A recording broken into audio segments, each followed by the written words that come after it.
नमस्कार। उत्तर प्रदेश बीजेपी में चल रही जबरदस्त सियासी उथल पुथल से यह मैसेज साफ है कि 2022 के शुरुआत में यानी कि 7 महीने बाद 8 महीने बाद जो विधानसभा चुनाव होने हैं उसमें भारतीय जनता पार्टी की राह आसान नहीं है। चुनावी मुकाबला होगा। एक तरफ भारतीय जनता पार्टी का तमाम संगठन, राष्ट्रीय स्वयंसेवक संघ, संघ परिवार चुनावी तैयारियों में जुटा है उत्तर प्रदेश की, तो दूसरी ओर उत्तर प्रदेश के छोटे राजनीतिक दल भी जबरदस्त तैयारी कर रहे हैं और एक गठबंधन बनाने की कोशिश है जिससे भारतीय जनता पार्टी को राज्य में चुनौती दी जा सके। इस गठबंधन में सिर्फ छोटे दलों के नेता नहीं, उत्तर प्रदेश के पूर्व मुख्यमंत्री, समाजवादी पार्टी के अध्यक्ष अखिलेश यादव भी एक रणनीति पर काम कर रहे हैं और कई छोटे दलों को साथ लाकर एक बड़ा प्लेटफॉर्म बनाने की कोशिश है जिससे वोटों का बंटवारा न हो और उनकी हार ना हो, वो जीत के रास्ते पर बढ़ सके। क्या है ये गठबंधन का गणित, इस पर बात करूंगा। आप देख रहे हैं सत्यहिंदी.com।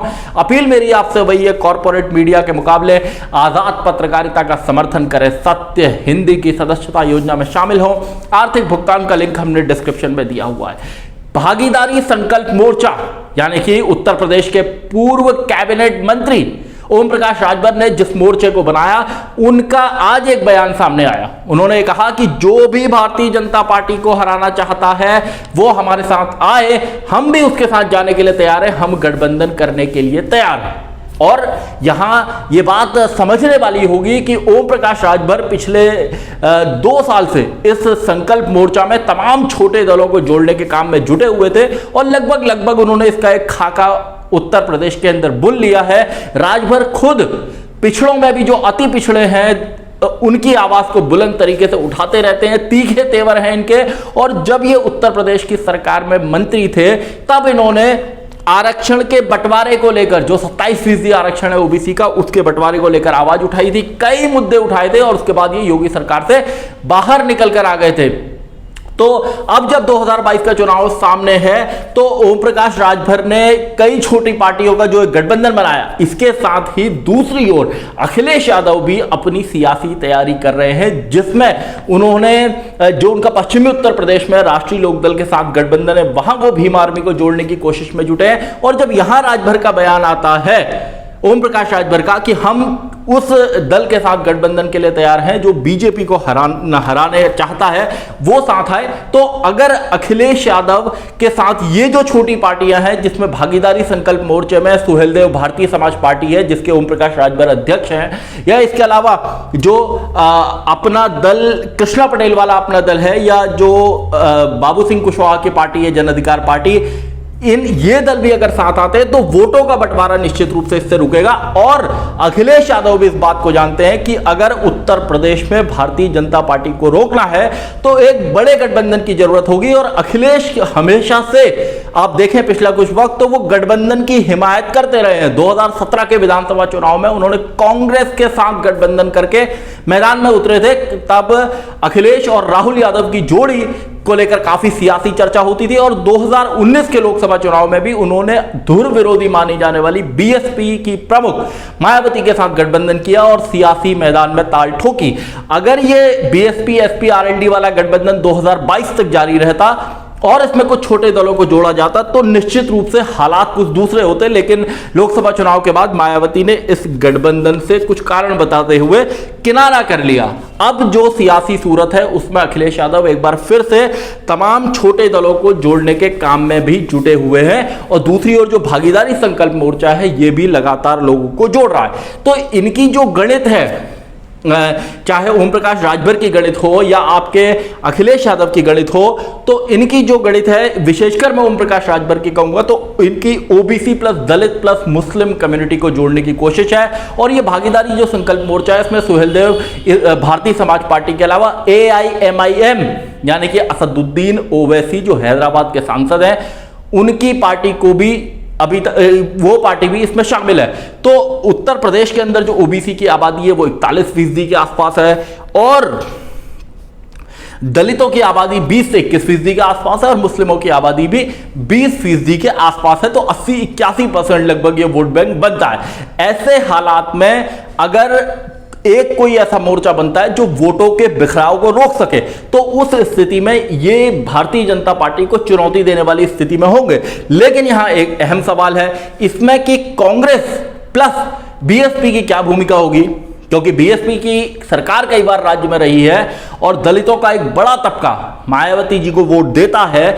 ऐसे में क्या भूमिका कांग्रेस और बीएसपी की होगी, क्योंकि कांग्रेस अभी तक किसी गठबंधन में शामिल नहीं है, बीएसपी अकेले है, चुनाव ये दोनों लड़ेंगे। बीएसपी तो सारी सीटों पर चुनाव लड़ेगी, कांग्रेस भी अधिकतर सीटों पर चुनाव लड़ने की कोशिश में है, हालात में है। ऐसी स्थिति में अगर कांग्रेस और बीएसपी किसी गठबंधन में शामिल नहीं होते और ये भागीदारी संकल्प मोर्चा के दल आपस में मिलकर चुनाव लड़ते हैं, इसमें आम आदमी पार्टी प्लस जो शिवपाल सिंह यादव की पार्टी है प्रगतिशील समाजवादी पार्टी लोहिया वाली, वो भी इसमें जुड़ेंगे और यहां अखिलेश यादव वाला गठबंधन होगा, तो वोटों का बंटवारा आप समझिए कि होना तय है। और ऐसे हालात में इनकी जो सियासी चुनौती है वो मुश्किल हो जाएगी, ये चैलेंज नहीं कर पाएंगे। तो ऐसे में मुश्किल होगी। तो कांग्रेस और बीएसपी की भूमिका पर बहुत सारी बातें होंगी कि कांग्रेस और बीएसपी अगर किसी अलायंस में नहीं होंगे तो वो इन गठबंधनों को नुकसान पहुंचा सकते हैं। लेकिन बीजेपी के पास भी अपनी रणनीति तैयार है। जब अमित शाह उत्तर प्रदेश के प्रभारी थे तो उत्तर प्रदेश के अंदर उन्होंने ओबीसी में गैर यादव और दलितों में गैर जाटव जातियों को जोड़ने पर काम किया था और उस वक्त उन्हें इसका सियासी फायदा भी मिला था। चाहे 2014 का लोकसभा चुनाव हो, 2017 का विधानसभा चुनाव हो या 2019 का लोकसभा चुनाव हो, अमित शाह की इस रणनीति से फायदा मिला था। और अगर आप कल का घटनाक्रम देखेंगे तो एक बार फिर बीजेपी को इन गठबंधनों की जो छोटे दल हैं उनकी याद आने लगी है। पिछले चुनाव में 2017 के चुनाव में ओम प्रकाश राजभर बीजेपी के साथ मिलकर लड़े थे। इस बार वो साथ में नहीं है तो बीजेपी ने तुरंत अनुप्रिया पटेल को भी बुलाया और संजय निषाद को भी बुलाया और उनसे बातचीत की, उनके मसलों को जाना। तो आने वाले दिनों में भारतीय जनता पार्टी भी इस बात को जानती है कि जो फीडबैक उत्तर प्रदेश से आ रहा है और जिस तरह की खबरें हैं उसमें 2017 जैसा कोई मैजिक या कोई बड़ी जीत मिलने की संभावना कम है। और ऐसे में जो छोटे दल हैं उनको अपने साथ जोड़ना होगा, वरना जो ये वोट है ये निकलकर चला जाएगा। तो ऐसे में अनुप्रिया पटेल को भी बुलाया गया है और संजय निषाद, उनसे भी बातचीत की गई। तो बीजेपी की कोशिश है कि इन दलों की जो नाराजगी है उनको दूर किया जाए, इनको अपने साथ रखा जाए और ज्यादा से ज्यादा वोट बटोर सके। तो ये बीजेपी की जितनी सियासी कसरत है, जितनी सियासी कुश्ती है, उसके जवाब में यहां ओबीसी दलित मुस्लिम वाला जो समीकरण ओम प्रकाश राजभर ने बनाने की कोशिश की है, या दूसरी तरफ अखिलेश यादव भी छोटे दलों का जो गठबंधन बनाने की कोशिशों में जुटे हैं, ये देखना होगा कि इन गठबंधनों को कितनी सफलता मिलती है। और अगर भागीदारी संकल्प मोर्चा और समाजवादी पार्टी वाला एक गठबंधन साथ आ जाते हैं तो निश्चित रूप से बहुत अच्छा चुनावी प्रभाव भी कई सीटों पर हो सकता है, क्योंकि ओम प्रकाश राजभर की पूर्वांचल के इलाके में गाजीपुर, श्रावस्ती, बहराइच, इन इलाकों में ठीक आजमगढ़, इन इलाकों में सियासी असर रखते हैं, लगातार घूमते रहते हैं, बोलते अच्छा है। तो ऐसा ये माना जाता है कि अगर ऐसा कोई गठबंधन बना तो कुछ सीटों पर, ज्यादा सीटों पर यहां पश्चिमी उत्तर प्रदेश में और पूर्वांचल में, सेंट्रल यूपी में भी ठीक ठाक असर होगा। लेकिन कांग्रेस और बीएसपी को लेकर फिर सवाल है, क्योंकि ये दोनों दल भी चुनाव लड़ेंगे और ऐसे में कुछ वोटों का बंटवारा भी होगा और एक बड़ी चुनौती का बनना मुश्किल है। तो बीजेपी की जो सियासत है, मैंने आपको बताया कि साफ है, वो अपनी चुनावी तैयारियों में जुटी हुई है। और जो अमित शाह की पॉलिटिक्स है, गैर यादव ओबीसी जो रणनीति थी, गैर जाटव दलितों में से गैर जाटव जातियों को आगे बढ़ाने की, उस पर वो काम करेगी। और पिछड़ों को वरीयता देने के लिए स्वतंत्र सिंह जो कुर्मी जाति से आते हैं उनको प्रदेश अध्यक्ष भी बनाया गया। हालांकि इस बात को लेकर नाराजगी है कि केशव प्रसाद मौर्य को 2017 में प्रदेश अध्यक्ष होने के बाद भी मुख्यमंत्री नहीं बनाया गया। तो इसी बात को आज राजभर ने भी कहा कि इनको जब मुख्यमंत्री पद देना होता है तो ये बाहर से लाकर लोगों को चुन लेते हैं। तो देखना होगा कि उत्तर प्रदेश के जो आने वाले महीने हैं, 6 से 7 महीने, इसमें क्या भागीदारी संकल्प मोर्चा और अखिलेश यादव जिस गठबंधन को बनाने की तैयारी कर रहे हैं ये आपस में मिल पाते हैं, इनका कोई गठबंधन हो पाता है, और क्या कांग्रेस भी इसमें कहीं एडजस्ट होती है या कांग्रेस इससे बाहर ही बनी रहती है।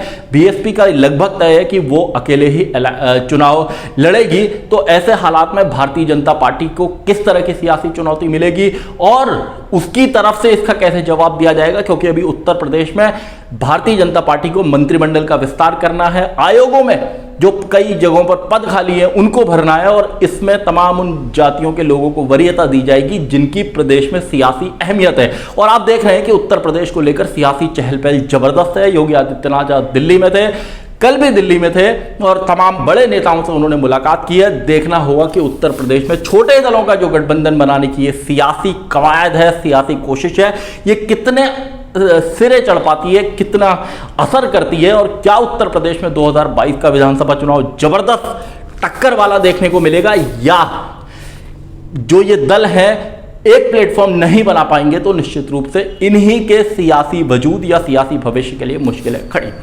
सत्यहिंदी.com में आज के लिए बस इतना ही। ऐसे तमाम मुद्दों पर मेरी आपसे आगे भी बातचीत होती रहेगी। धन्यवाद। सत्य हिंदी का ऐप डाउनलोड करें गूगल प्ले स्टोर पर।